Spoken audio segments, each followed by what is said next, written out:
As-tu déjà pris le temps de réfléchir à pourquoi, à chaque fois, tu te retrouves dans les bras de quelqu'un qui ne cherche qu'à jouer avec tes sentiments? Cette personne qui ne te cherche que lorsqu'elle s'ennuie, qui te garde près d'elle uniquement comme une distraction émotionnelle, tandis que toi, tu idéalisais l'amour véritable et faisais des projets rêvant de complicité. Elle ne t'offre que des moments vides. La philosophie stoïque porte en elle une vérité profonde et peut-être douloureuse, mais qui peut transformer radicalement la manière dont tu vois tes relations. Plus tu acceptes des miettes d'attention, plus tu te réduis à l'état de simple passe-temps entre les mains de ceux qui n'ont jamais eu l'intention de te valoriser réellement. Ce que tu ne sais peut-être pas encore, c'est que les anciens sages connaissaient un principe puissant, un enseignement qui explique pourquoi certaines personnes sont toujours prises au sérieux, jamais oubliées et jamais traitées comme une option secondaire. Cette vidéo va t'ouvrir les yeux. À partir de maintenant, tu ne seras plus cette personne qui se contente de miettes d'attention ou qui mendie de l'affection. Il est temps de changer complètement le cours de ton histoire émotionnelle et de comprendre pourquoi tu dois te donner à ceux qui sont vraiment dignes de ton cœur. Que se passe-t-il lorsque tu te sens constamment attiré par des personnes qui ne font que jouer avec tes sentiments? La réponse est plus liée à ta valeur intérieure que tu ne le penses. Le stoïcisme nous enseigne que notre dignité n'est pas un concept abstrait, mais une pratique quotidienne, une attitude face à la vie. Lorsque tu permets que l'on te traite comme une option, tu envoies un message au monde et à toi-même que tu ne mérites pas plus que cela. Le philosophe Épictète, né esclave puis libéré, a compris profondément ce concept de valeur personnelle. Il nous a enseigné « Aucun homme n'est libre s'il n'est pas maître de lui-même ». Cette maxime traverse les âges et s'applique directement aux relations amoureuses modernes. Le problème ne réside pas seulement dans ceux qui jouent avec tes sentiments, mais dans le consentement silencieux que tu leur accordes en acceptant ce type de traitement. Les gens détectent instinctivement comment tu te valorises et ont tendance à te traiter en fonction de cette perception. C'est une loi psychologique implacable. Nous serons traités comme nous permettons qu'on nous traite. Le stoïcisme nous invite à faire un inventaire honnête de nos croyances sur nous-mêmes. Quel message envoies-tu au monde lorsque tu persistes dans des relations qui ne te valorisent clairement pas? Quelle est la croyance limitante qui te maintient pris dans cette dynamique destructrice? Reconstruire ta valeur intérieure ne se fait pas du jour au lendemain. C'est un processus d'autoconnaissance et de reconnexion avec ton essence. Il implique d'établir des limites claires, de communiquer tes besoins sans peur, et plus important encore, d'être prêt à être seul plutôt que d'accepter des miettes émotionnelles. Avant de continuer, si tu n'es pas encore abonné à ma chaîne YouTube, je t'invite à le faire dès maintenant. En t'abonnant, tu seras informé de toutes mes nouvelles vidéos, ce qui te permettra de ne rien manquer de contenu précieux. Les stoïciens ont compris que la véritable liberté vient de l'autodiscipline. Lorsque tu apprends à maîtriser tes réactions émotionnelles et à te respecter avant tout, il se produit une transformation dans la manière dont les autres te perçoivent. Tu n'es plus vu comme une personne disponible pour des jeux émotionnels, mais comme quelqu'un qui sait ce qu'il vaut. C'est la première et la plus fondamentale transformation. Recalibrer ton sens de la valeur personnelle. Il ne s'agit pas de devenir arrogant ou inaccessible, mais de reconnaître que ta paix intérieure et ton intégrité émotionnelle sont des trésors trop précieux pour être donnés à ceux qui ne les apprécient pas. Lorsque tu commences à agir à partir de ce lieu d'estime de soi authentique, les personnes qui cherchaient seulement du divertissement commencent à ressentir quelque chose de différent. Elles réalisent qu'elles sont en présence de quelqu'un qui ne se vend pas à bas prix, qui a des principes solides et une présence qui inspire le respect. Et paradoxalement, c'est cette posture d'estime de soi qui crée la première graine d'attraction véritable chez ceux qui, auparavant, ne cherchaient qu'à jouer. C'est là le fondement du stoïcisme appliqué aux relations. Comprendre que ta valeur ne diminue pas selon l'opinion des autres ou la manière dont tu es traité. Ta valeur est intrinsèque et inaltérable. Une fois que tu incarnes cette vérité, tu commences à irradier une énergie différente, une présence magnétique qui filtre naturellement ceux qui ne sont pas à la hauteur d'une véritable connexion. Souviens-toi, tu n'as pas besoin de convaincre qui que ce soit de ta valeur, tu dois seulement la reconnaître et vivre selon elle. Lorsque tu fais cela, les personnes qui jouaient autrefois avec tes sentiments commencent à se demander pourquoi elles n'ont jamais remarqué la gemme rare qui se trouvait toujours devant elles. Et c'est là que commence l'inversion du jeu émotionnel. Le stoïcisme offre une réponse claire, la maîtrise de ses propres émotions. Il ne s'agit pas d'un concept abstrait, mais d'une pratique quotidienne qui transforme complètement ton pouvoir d'attraction. Lorsque tu réagis impulsivement à chaque stimulus émotionnel, un message sans réponse, un rendez-vous annulé à la dernière minute, une attitude ambiguë, tu remets ton pouvoir entre les mains de ceux qui jouent avec tes sentiments. Le philosophe stoïcien Sénèque affirmait « Celui qui n'a pas de contrôle sur ses passions n'est pas libre, il est enchaîné à la servitude. » La maîtrise émotionnelle commence par une reconnaissance honnête de tes schémas réactifs. Quelles sont tes vulnérabilités émotionnelles? Qu'est-ce qui te pousse à abandonner ton centre et à courir après quelqu'un qui ne montre clairement pas le même intérêt? Ce travail d'auto-analyse n'est pas confortable, mais il est absolument nécessaire. La personne qui ne fait que jouer avec les sentiments des autres cherche, consciemment ou inconsciemment, le pouvoir qui provient de la réactivité émotionnelle de l'autre. Lorsque tu montres de l'anxiété, des jalousies excessives, une nécessité désespérée de validation ou une peur irrationnelle de l'abandon, tu nourris inconsciemment cet équilibre de pouvoir. Le stoïcisme nous offre un outil puissant, la distinction entre ce qui est et ce qui n'est pas sous notre contrôle. Les actions, paroles et sentiments des autres sont complètement hors de notre contrôle. Ce qui reste dans notre domaine est exclusivement la manière dont nous répondons à ces situations. Imagine le scénario suivant. Quelqu'un qui t'intéresse montre une attention intense pendant quelques jours, puis disparaît sans explication. La réaction courante serait une montagne russe émotionnelle. Anxiété, révision constante du téléphone, analyse obsessionnelle de ce que tu aurais pu mal faire, et peut-être des messages désespérés à la recherche d'attention. L'approche stoïque serait radicalement différente. Au lieu de réagir au comportement des autres, tu observes tes propres émotions avec détachement philosophique. Tu reconnais la déception, mais tu ne lui permets pas de définir tes prochaines étapes. Tu restes centré sur tes valeurs et sur la vie que tu es en train de construire, indépendamment de la présence ou de l'absence de cette personne. Cette posture d'équilibre émotionnel crée un effet puissant. Tu deviens un mystère pour ceux qui sont habitués à manipuler les émotions des autres. Ta sérénité face à des situations qui provoqueraient normalement le désespoir chez les autres suscite la curiosité et, paradoxalement, l'attraction. La maîtrise émotionnelle ne signifie pas l'absence de sentiments, mais plutôt la capacité de ressentir profondément, sans être esclave de ses émotions. C'est la capacité d'expérimenter la déception, l'attraction ou l'enthousiasme, sans perdre ta centralité et ton autodirection. Lorsque tu développes cette qualité stoïque, les personnes qui jouaient auparavant avec tes sentiments commencent à remarquer quelque chose de différent. Elles se rendent compte qu'elles sont en présence de quelqu'un qui ne peut pas être facilement manipulé, quelqu'un dont la paix intérieure ne dépend pas de la validation extérieure.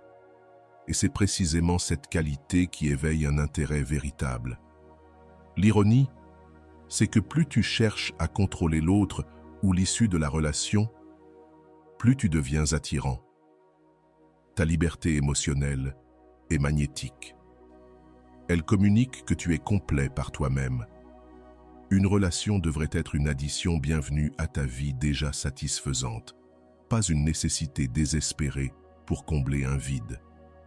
Ce domaine émotionnel se cultive chaque jour à travers les pratiques stoïciennes, la réflexion sur tes propres valeurs, la méditation sur la fugacité des émotions intenses, le questionnement des pensées automatiques et le développement conscient de réponses réfléchies plutôt que de réactions impulsives.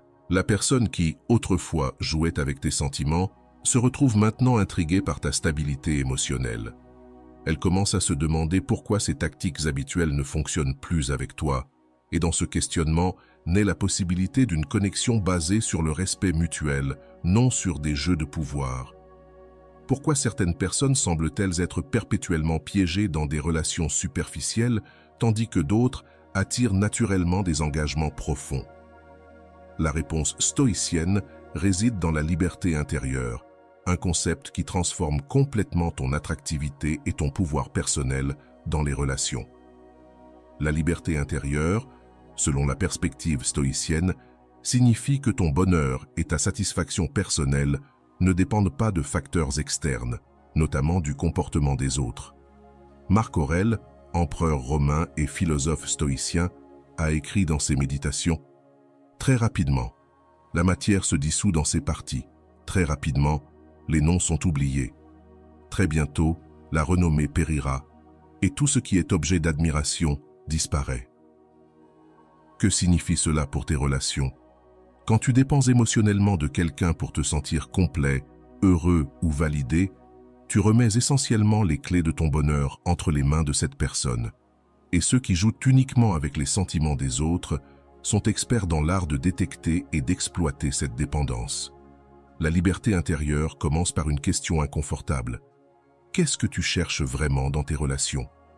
Souvent, sans nous en rendre compte, nous cherchons chez les autres ce que nous devrions trouver en nous-mêmes. La sécurité émotionnelle, la validation de notre valeur, la confirmation de notre attractivité, ou même un sens de notre vie. Les stoïciens nous enseignent que ces besoins fondamentaux ne peuvent être véritablement satisfaits que par nous-mêmes. Aucune relation, aussi intense soit-elle, ne peut combler les vides dans notre propre structure psychologique et spirituelle. C'est une vérité inconfortable mais libératrice. Cultiver la liberté intérieure signifie développer une vie riche et pleine de sens, indépendamment de tes relations amoureuses. Cela implique de cultiver des amitiés profondes, de rechercher la croissance intellectuelle, de contribuer à des causes plus grandes que soi, de développer des talents et des compétences, et de construire une relation saine avec soi-même. Lorsque tu vis de cette manière, quelque chose d'extraordinaire se produit dans ta dynamique relationnelle. Les personnes qui jouaient avec tes sentiments se rendent compte qu'elles se trouvent face à quelqu'un qui ne vit pas pour les relations, mais qui a une vie pleine et autodirigée. Cette compréhension change radicalement la façon dont elles se rapportent à toi. La liberté intérieure se manifeste dans des détails subtils, mais remarquable. C'est la capacité de dire non sans craindre de perdre quelqu'un. C'est la tranquillité de passer un week-end seul, engagé dans des activités significatives, au lieu de désirer une compagnie à tout prix. C'est la force de mettre fin à des relations qui ne sont pas alignées avec tes valeurs, même si la solitude te fait peur. Cette liberté crée une puissante paradoxale. Plus tu n'as pas besoin de quelqu'un en particulier pour être heureux, plus tu deviens attractif. Pas par des techniques de manipulation ou de séduction, mais parce que tu irradies véritablement une énergie de plénitude, magnétiquement attirante. Si vous êtes arrivé jusque-là, écrivez en commentaire « Je mérite d'être aimé réciproquement ». Les personnes qui jouaient avec tes sentiments se demandent désormais pourquoi tu ne sembles pas affecté par leurs jeux émotionnels. Qu'est-ce qui te rend si sûr et centré? Et dans cette interrogation, quelque chose se transforme. Le philosophe stoïcien Épictète, qui a vécu l'esclavage avant de devenir un respecté professeur de philosophie, connaissait bien la valeur de la liberté intérieure. Il soutenait qu'un homme véritablement libre ne désire rien qui ne soit pas en son pouvoir d'obtenir. Appliqué aux relations, cela signifie ne pas désirer désespérément l'affection, l'attention ou l'engagement d'une personne en particulier, car ces choses ne sont jamais entièrement sous notre contrôle. La pratique de la liberté intérieure est un exercice quotidien. Cela commence par remettre en question constamment tes attachements émotionnels et être prêt à laisser partir ce qui ne sert plus à ta croissance. Cela continue par le développement conscient d'une vie riche en sens, qui transcende toute relation particulière. Lorsque tu embrasses véritablement ta liberté intérieure, la dynamique de pouvoir dans tes relations change radicalement. Ceux qui te voyaient autrefois comme une source de validation ou de divertissement temporaire te reconnaissent maintenant comme quelqu'un avec profondeur et autosuffisance, des qualités rares et extrêmement précieuses dans un monde de connexions superficielles. Et ainsi, Sans manipulation ni jeu émotionnel, tu deviens quelqu'un dont la compagnie est un privilège, pas un droit. Quelqu'un pour qui il vaut la peine de faire des efforts et qui démontre une valeur authentique. La personne qui jouait autrefois avec tes sentiments se retrouve maintenant à penser à la manière de mériter une place dans ta vie construite. Qu'est-ce qui distingue réellement quelqu'un qui inspire un amour profond de quelqu'un qui ne reçoit que des miettes d'attention? Dans la perspective stoïcienne, la réponse réside dans le développement des vertus. Pas comme des concepts abstraits ou moralistes, mais comme des qualités vivantes qui attirent naturellement l'admiration sincère. Pour les philosophes stoïciens, il y avait 4 vertus cardinales: la sagesse, Sophia, le courage, Andreia, la tempérance, Sophrosine, et la justice, Dikaiosun. Loin d'être des traits dépassés, ces vertus, lorsqu'elles sont incarnées dans la vie quotidienne des relations modernes, créent une présence magnétique qui transforme complètement ton attractivité personnelle. La sagesse dans les relations ne consiste pas à accumuler des connaissances théoriques, mais à développer un discernement pratique. C'est la capacité de percevoir des schémas nuisibles, de prendre des décisions conscientes au lieu de réactives et de distinguer l'attraction superficielle de la véritable compatibilité. Une personne sage dans les relations inspire la confiance et le respect, car ses décisions émanent de principes solides, non d'impulsions momentanées. Le courage, dans le contexte relationnel, se manifeste par une véritable vulnérabilité, la volonté de se montrer tel que l'on est, sans masque ni jeu. C'est aussi la force de poser des limites claires, d'exprimer des besoins légitimes sans peur et de rester fidèle à ses valeurs, même si cela signifie perdre quelqu'un. Ce courage émotionnel est profondément impressionnant et rare. La tempérance s'exprime par un équilibre émotionnel. Ce n'est pas de la froideur ou du détachement, mais la capacité de ressentir intensément sans se laisser consumer par des émotions destructrices. C'est éviter des extrêmes comme l'obsession romantique, les jalousies possessives ou la dépendance émotionnelle étouffante. Cette qualité transmet la maturité et la stabilité, des attributs extrêmement précieux chez un partenaire potentiel. La justice dans le domaine des relations signifie traiter les autres avec équité et respect véritable, non comme un simple objet de gratification personnelle. Les médias sont souvent utilisés pour la satisfaction personnelle, mais ils ne doivent pas être un but en soi. Il s'agit de considérer les besoins des autres comme aussi importants que les siens, sans tomber dans le piège de l'auto-anéantissement. Cette orientation éthique génère une profonde confiance et une admiration durable. Lorsque tu cultives consciemment ces vertus, quelque chose d'extraordinaire se produit. Tu deviens naturellement plus attractif, sans aucune technique de manipulation ni de jeux émotionnels. C'est un attrait qui dépasse l'apparence physique, le statut social ou d'autres indicateurs superficiels de valeur. Le philosophe stoïque Musonius Rufus a observé que le caractère vertueux est comme un parfum impossible à dissimuler. Il se révèle dans les petits détails. Comment tu traites les personnes qui ne peuvent rien t'offrir en retour? Comment tu fais face aux déceptions? Comment tu réagis lorsque tu es traité injustement? Comment tu célèbres le succès des autres? La vertu attirante crée un paradoxe intéressant. Elle attire précisément parce qu'elle ne cherche pas à attirer. Ce n'est pas une performance calculée pour impressionner, mais une expression authentique de valeurs profondément ancrées. Et cette authenticité est d'une puissance immense dans un monde où les relations sont souvent superficielles et performatives. Les personnes qui jouaient autrefois avec tes sentiments se retrouvent face à quelqu'un avec de la substance, quelqu'un dont les qualités internes, et non seulement les attributs externes, inspirent un intérêt différent. Cet intérêt va au-delà du désir de consommer ou de posséder, se transformant en une admiration authentique. Cette admiration est la base de connexions profondes et durables.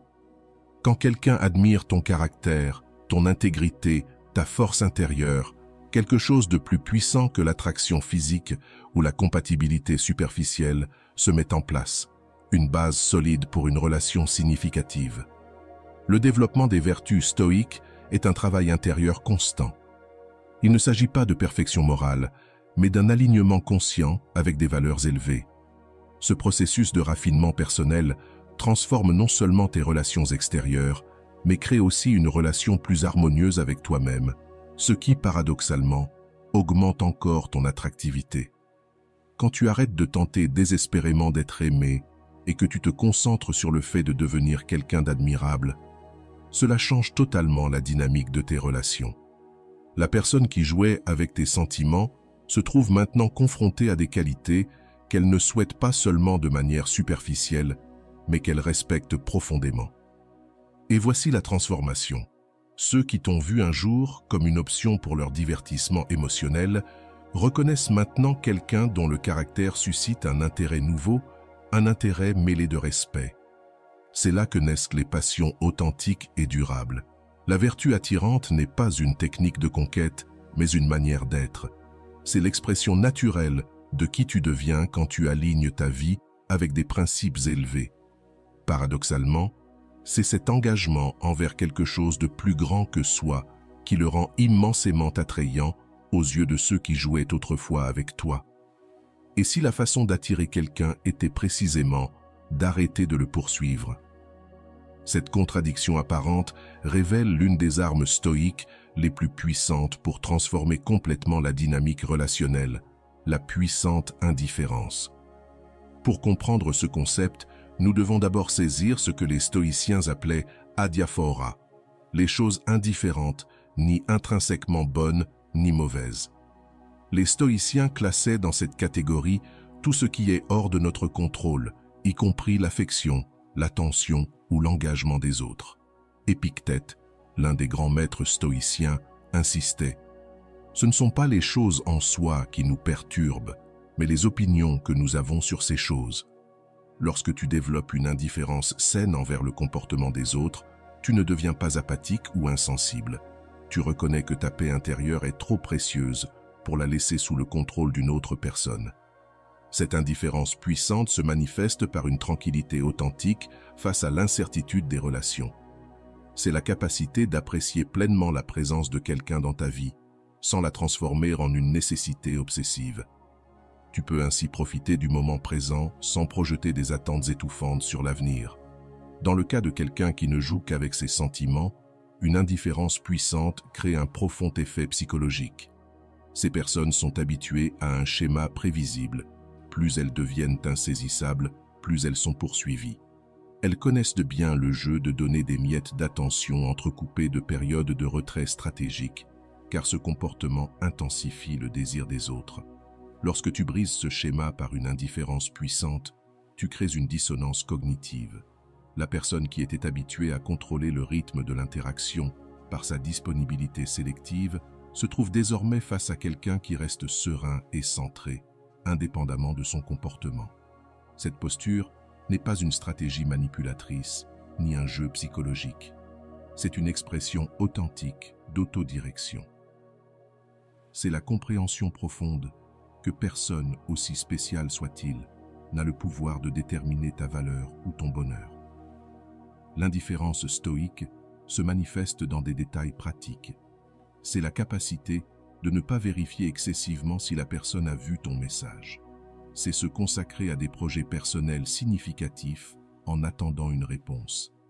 C'est garder une vie sociale active, sans se soucier de la disponibilité de quelqu'un en particulier. C'est préserver ton bien-être émotionnel comme une priorité non négociable. Marc Aurèle, empereur romain et philosophe stoïque, conseillait: ne te laisse pas perturber par la représentation totale de ta vie. Reste complètement dans le présent.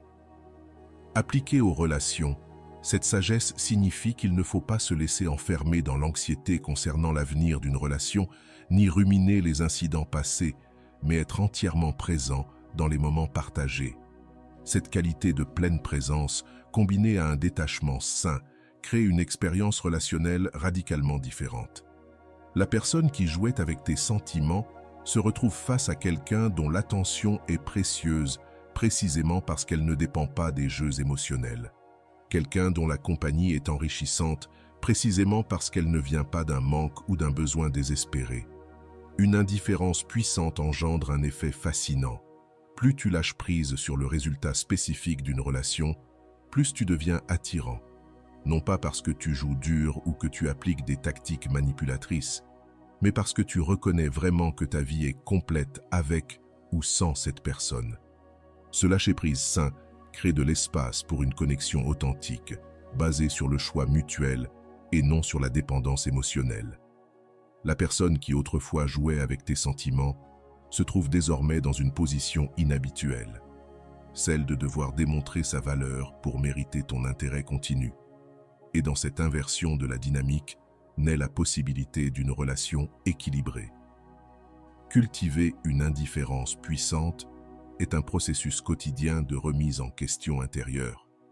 Chaque fois que tu te sens anxieux à propos du comportement de quelqu'un, demande-toi, cette inquiétude est-elle dans ou hors de mon contrôle? Puis-je diriger cette énergie vers quelque chose de plus productif? La pratique constante de cette distinction stoïque fondamentale entre ce qui est sous notre contrôle et ce qui ne l'est pas dissout progressivement les schémas d'attachement anxieux et crée une véritable liberté émotionnelle. Une liberté qui devient intensément attractive pour ceux qui sont habitués à trouver uniquement des addictions ou des jeux. Sans utiliser aucune stratégie manipulatrice, la personne qui auparavant jouait avec ses sentiments se trouve intriguée par une tranquillité inébranlable. Elle commence à se demander « Qu'est-ce qui te rend différent? Qu'est-ce qui te fait être si ancré en toi-même » Et dans cette curiosité naît la semence d'un intérêt plus profond et plus sincère. Pourquoi certaines personnes semblent-elles inspirer naturellement respect et considération, tandis que d'autres sont facilement oubliées après l'intérêt initial? La philosophie stoïcienne révèle une vérité transformatrice. Ceux qui vivent guidés par un but plus grand qu'eux-mêmes possèdent une qualité magnétique qui transcende l'attraction ordinaire. Le concept stoïque de télos, ou but, n'est pas une abstraction philosophique, mais une force directrice pratique qui reconfigure complètement leur présence dans les relations. Lorsque tu vis dirigé par un but clair, quelque chose de fondamental change dans la façon dont tu es perçu et traité par les autres. Cicéron, influencé par le stoïcisme, observait que l'homme qui est sûr de son chemin avance comme quelqu'un qui possède la lumière au milieu des ténèbres générales. Cette clarté de direction crée une aura de conviction qui inspire naturellement respect et souvent fascination. En termes pratiques, vivre avec un but signifie que tes relations, aussi significatives soient-elles, ne constituent pas le centre absolu de ton existence. Tu as des objectifs, des projets, des contributions et des aspirations qui transcendent toute relation spécifique. Il ne s'agit pas seulement d'attendre que quelqu'un vienne combler un vide existentiel, mais de construire activement une vie pleine de sens. Cette orientation vers un but se manifeste dans des détails concrets. C'est la dévotion constante à un travail qui reflète vos valeurs profondes. C'est l'engagement envers des causes plus grandes que ton intérêt personnel. C'est l'investissement continu dans des compétences et des connaissances, ce qui élargit ta capacité à contribuer. C'est la construction patiente d'une œuvre ou d'un héritage qui transcenderait ton existence individuelle. Quand tu vis ainsi, la personne qui, autrefois, jouait avec tes sentiments se trouve face à quelqu'un de fondamentalement différent de la majorité de tes intérêts romantiques. Quelqu'un dont l'attention et l'énergie ne sont pas entièrement disponibles pour des jeux émotionnels, parce qu'elles sont partiellement investies dans quelque chose de significatif et plus grand. Cette réalité crée une perception de valeur rare, non par manipulation ou technique de séduction, mais simplement parce que ton attention et ton temps sont véritablement partagés entre des relations et des objectifs dignes. Et cette rareté génère naturellement un intérêt plus grand. Le philosophe stoïque Sénèque affirme qu'aucun vent ne souffle en faveur de ceux qui ne savent pas où ils vont. Un but clair agit comme une boussole intérieure qui guide tes décisions, y compris avec qui tu choisis de partager ton temps limité et ton énergie vitale. Cette sélectivité de principe est perçue par les autres, même si ce n'est que de manière inconsciente. La personne qui, jadis, traitait tes sentiments comme un passe-temps se trouve désormais intriguée par ta guidance résolue. Elle réalise qu'elle fait face à quelqu'un qui ne cherche pas désespérément validation ou satisfaction émotionnelle, mais qui possède déjà une source interne de sens et de direction. Cette prise de conscience suscite un type d'intérêt différent, non seulement le désir de posséder ou de contrôler, mais une curiosité sincère à propos de ta vision du monde et de tes aspirations. Un intérêt qui contient des éléments d'admiration et de respect, des ingrédients essentiels pour des connexions plus profondes et durables. Le but magnétique crée également une dynamique intéressante. Les gens commencent à vouloir faire partie de ton voyage, contribuer à ta vision, être à tes côtés pendant que tu construis quelque chose de significatif. C'est un désir de participer à quelque chose de plus grand, et non seulement à une consommation émotionnelle mutuelle. Cultiver un but clair est un travail interne constant. Il commence par des questions fondamentales. Qu'est-ce qui compte réellement pour moi? Quel type d'impact veux-je créer? Quelles sont les valeurs pour lesquelles je suis prêt à faire des sacrifices? Comment puis-je utiliser mes compétences uniques pour servir quelque chose de plus grand que moi-même? Les réponses à ces questions ne viennent pas instantanément, mais émergent à travers une réflexion continue, une expérimentation courageuse et une attention au schéma naturel d'engagement et d'enthousiasme dans ta vie. Le but authentique ne s'impose pas de l'extérieur, il se découvre de l'intérieur. Lorsque peu à peu tu clarifies et alignes ta vie avec ce but, une transformation subtile mais profonde se produit dans tes relations. Les personnes qui te voyaient auparavant uniquement comme une source potentielle de gratification émotionnelle ou physique reconnaissent maintenant quelqu'un avec une profondeur de caractère et une clarté de vision, des qualités extraordinairement attrayantes dans un monde de vie fragmenté et de directions incertaines. Et ainsi, la personne qui un jour jouait avec tes sentiments se trouve face à une question inconfortable. A-t-elle elle-même suffisamment de substance pour mériter une place significative dans la vie qu'il est en train de bâtir? Cette inversion de dynamique, où elle remet en question sa propre valeur à ton égard et non l'inverse, marque le début d'une profonde transformation dans l'équilibre de pouvoir de la relation. Qu'est-ce qui distingue quelqu'un dont les interactions laissent une marque indélébile de quelqu'un qu'on oublie facilement? La philosophie stoïque nous offre une réponse profonde à travers le concept de présence authentique, une qualité rare qui transforme totalement l'impact que tu as sur les autres. La présence authentique, selon la perspective stoïque, est la capacité d'être pleinement disponible dans l'instant présent, sans fragmentation mentale, sans masques sociaux, sans agenda caché. C'est un état de conscience intégré où les pensées, les paroles et les actions sont parfaitement alignées. Le philosophe Épictète insistait sur le fait qu'il est impossible pour un homme d'apprendre ce qu'il pense déjà savoir. Cette humilité intellectuelle est un composant essentiel de la présence authentique. La volonté d'être véritablement ouvert à l'autre, sans supposition limitante ni jugement hâtif. Dans les relations modernes, nous sommes souvent plus préoccupés par l'idée de paraître intéressant que par le fait d'être véritablement intéressés. Nous calculons nos réponses, préparons nos comportements, cachons nos vulnérabilités, tout cela au nom d'une image soigneusement construite. Ce comportement performatif peut attirer une attention superficielle, mais il inspire rarement une connexion authentique. La présence authentique est radicalement différente. C'est le courage de se montrer tel que l'on est, avec ses contradictions, ses imperfections et ses doutes. C'est la capacité d'écouter pleinement, sans formuler de réponse mentale pendant que l'autre parle. C'est la volonté de révéler son véritable moi, même lorsque cela implique un risque émotionnel. Cette qualité crée un contraste frappant dans un monde d'interactions superficielles. Alors que la majorité des gens sont partiellement présents, divisés entre la conversation actuelle et les compulsives vérifications de leur téléphone, entre l'instant réel et les préoccupations du passé ou du futur, quelqu'un capable d'avoir une présence complète se distingue comme une rareté précieuse. La personne qui autrefois jouait avec tes sentiments se trouve maintenant face à une expérience relationnelle inédite. Quelqu'un qui la voit vraiment et l'écoute, sans filtre. La véritable présence dans une relation ne repose pas sur des attentes déformées ou des désirs étouffants. Il s'agit d'une attention totalement disponible, sans être fragmenté par des intérêts multiples. Cette capacité de se concentrer pleinement sur l'instant présent crée un espace psychologique sûr où des connexions profondes peuvent émerger, non pas par des techniques de séduction ou des stratégies d'attraction, mais simplement grâce à l'authenticité qui invite l'autre à abaisser ses défenses. Comme le disait Marc Aurèle, n'agis pas comme si tu allais vivre 10 000 ans. La mort est suspendue au-dessus de toi.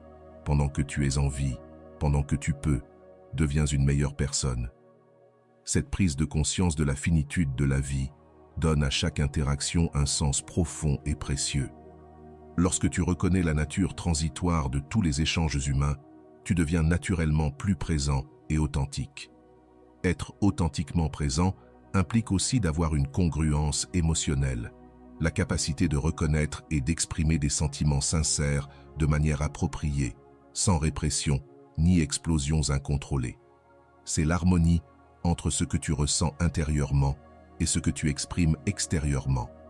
Cette congruence génère une confiance profonde, car les gens perçoivent intuitivement quand quelqu'un est sincère, comparé à quelqu'un qui présente une façade calculée. Et cette confiance devient la base sur laquelle se construisent des relations significatives. Cultiver la présence authentique est un processus continu. Il implique des pratiques comme la pleine conscience, l'autoréflexion honnête et le détachement progressif des masques sociaux qui ne servent plus à ton évolution. Cela demande aussi le courage de faire face à tes propres peurs du rejet et du jugement, qui sont souvent les moteurs d'un comportement inauthentique. Lorsque tu développes dans cette qualité, la personne qui auparavant ne jouait qu'avec ses sentiments réalise qu'elle fait face à quelqu'un de différent, à quelqu'un qui offre une forme rare de connexion dans un monde dominé par des relations superficielles et instrumentales. Ce contraste crée une impression durable. La personne commence à percevoir la différence entre la profondeur de l'expérience partagée avec toi et la superficialité de ses autres interactions. En prenant conscience de cette différence, un nouvel intérêt naît. Ce n'est pas seulement une attraction passagère, mais un désir sincère d'explorer cette connexion inhabituelle. La présence authentique est non seulement attirante, mais elle est également transformante. Lorsque tu offres ce niveau de présence à quelqu'un, même si cette personne n'était initialement intéressée que par des jeux émotionnels, tu crées une opportunité pour elle de découvrir une manière plus authentique de se lier aux autres. Certains répondront positivement à cette opportunité, découvrant en eux-mêmes un désir de connexion authentique qu'ils ignoraient peut-être. D'autres, en revanche, se sentiront mal à l'aise face à cette authenticité, préférant rester dans le domaine familier des jeux émotionnels. Cette réponse différenciée sert de filtre naturel, séparant ceux qui sont prêts à une profondeur relationnelle de ceux qui ne le sont pas. Ainsi, ta présence authentique devient non seulement un moyen d'attirer ceux qui jouaient avec tes sentiments, mais aussi un catalyseur pour des transformations relationnelles profondes, tant pour toi que potentiellement pour l'autre. Dans un monde dominé par l'impulsivité et la gratification instantanée, ce qui est le plus attractif est peut-être la philosophie stoïcienne. Elle nous révèle une qualité extraordinairement magnétique, l'autodiscipline. Il ne s'agit pas d'une vertu démodée, mais d'une force silencieuse qui exerce un pouvoir presque irrésistible sur les autres. L'autocontrôle dans la vision stoïcienne va bien au-delà du simple contrôle des impulsions. C'est la capacité de se gouverner soi-même selon des principes élevés, indépendamment des circonstances externes. C'est l'harmonie entre la raison et l'émotion, où la première guide la seconde sans la supprimer. C'est l'art sublime de maîtriser son propre être. Sénèque disait que l'empire le plus grand est celui sur soi-même. Cette vérité se manifeste puissamment dans les relations. La plupart des gens réagissent impulsivement aux moqueries, à la déception ou au rejet. Mais une personne capable de maintenir sa dignité et son calme, même sous pression émotionnelle, se distingue de manière extraordinaire. L'autodiscipline se révèle dans des situations concrètes. C'est la capacité de communiquer ses besoins sans explosions émotionnelles. C'est la force de rester fidèle à ses valeurs, même lorsque l'on est tenté de les compromettre pour une approbation momentanée. C'est la discipline de maintenir des limites saines, même si cela implique de risquer de perdre quelqu'un. C'est la capacité de différer la gratification immédiate pour des bénéfices à long terme. Dans le contexte d'une personne qui joue avec tes sentiments, l'autodiscipline crée une dynamique fascinante. Ces personnes sont habituées à provoquer des réactions émotionnelles intenses, angoisse, jalousie, insécurité, obsession. Lorsqu'elles rencontrent quelqu'un qui reste centré et digne, même face à des comportements manipulateurs, elles éprouvent une profonde dissonance cognitive. Cette dissonance éveille souvent une curiosité. Qu'est-ce qui rend cette personne différente? D'où provient cette force intérieure inhabituelle? Et dans cette curiosité naît un nouvel intérêt. Pas seulement une attraction superficielle, mais une véritable intrigue sur ta constitution intérieure. Marc Aurèle conseillait « Ne te laisse pas emporter par ce qui n'est pas à toi, reste ferme et libre ». Appliqué aux relations, cela signifie ne pas permettre à ton état émotionnel d'être déterminé par le comportement des autres. C'est la capacité de ressentir la déception sans se laisser définir par elle, d'éprouver de l'attirance sans en être consumé, de faire face au rejet sans perdre son centre. L'autodiscipline se manifeste également par une cohérence de caractère. C'est la qualité d'être fondamentalement la même personne, quelles que soient les circonstances. Il ne s'agit pas d'une rigidité inflexible, mais d'une fidélité fondamentale à des principes et valeurs qui transcendent les états d'âme momentanés ou les pressions extérieures. Cette cohérence génère une confiance profonde, car les gens savent à quoi s'attendre de toi. Dans un monde de personnalités caméléoniques qui s'adaptent en fonction de la convenance, quelqu'un avec un caractère stable devient un refuge sûr. Et paradoxalement, cette sécurité est intensément attractive pour ceux qui sont habitués à des relations volatiles. Cultiver l'autodiscipline est un travail intérieur quotidien. Cela commence par la pratique stoïcienne de l'examen de conscience, un examen honnête des situations où tu as permis à des impulsions momentanées de supplanter tes principes élevés. Cela continue par le développement de réponses conscientes plutôt que de réactions instinctives, surtout dans les situations chargées d'émotions. Lorsque tu incarnes cette qualité, la personne qui jouait avec tes sentiments est confrontée à un nouveau défi. Ces tactiques habituelles de manipulation émotionnelle perdent leur efficacité face à quelqu'un qui maintient l'équilibre intérieur. Même lorsqu'on le provoque, révèle une forme de respect différente. Ce respect n'est pas basé sur la peur ou le pouvoir, mais sur l'admiration sincère pour la force de caractère. L'autodiscipline ne signifie pas absence d'émotion ou invulnérabilité. Au contraire, elle implique souvent le courage de reconnaître ses faiblesses et ses limites. C'est la capacité de dire « cela me fait mal » ou « cela me convient » sans dramatiser ou tomber dans un effondrement émotionnel. Cette vulnérabilité contrôlée communique de la maturité et de la conscience de soi, des qualités extrêmement précieuses dans une relation amoureuse potentielle. Plus tu développes cette qualité, plus tu deviens naturellement une personne qui inspire non seulement une attirance passagère, mais un intérêt durable. La personne qui, autrefois, jouait avec ses sentiments, se retrouve maintenant à envisager une possibilité inconfortable. Peut-être es-tu quelqu'un pour qui il vaut la peine de faire des efforts sérieux, quelqu'un dont la présence dans sa vie représenterait non seulement une distraction temporaire, mais aussi une opportunité de croissance et de connexion véritable. Ainsi, sans manipulation ni jeu émotionnel, le simple fait de cultiver l'autodiscipline stoïque inverse naturellement la dynamique relationnelle.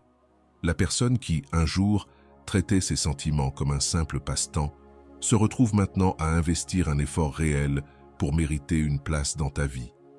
Pas parce que tu as appliqué des techniques sophistiquées d'attraction, mais parce que tu es devenu quelqu'un d'intrinsèquement précieux grâce à une gestion sage de toi-même. L'autodiscipline est paradoxalement le chemin vers une liberté relationnelle profonde, la liberté de choisir consciemment tes connexions au lieu d'être guidé par des besoins émotionnels compulsifs. Et cette liberté, cette souveraineté sur soi, est sans doute la qualité la plus irrésistible qu'un être humain puisse cultiver. Tu n'étais pas destiné à être le passe-temps de personne. Soit on te valorise réellement, soit on te perd pour toujours. Et voilà, j'espère que vous avez trouvé beaucoup de valeur dans cette vidéo. Merci d'être resté jusqu'à la fin de cette vidéo, j'adore quand vous faites ça. Si vous voulez une autre vidéo sur ce sujet, écrivez en commentaire « J'en veux encore plus ». J'espère vous revoir dans une autre vidéo. Merci pour ton temps. Prends soin de toi et à bientôt.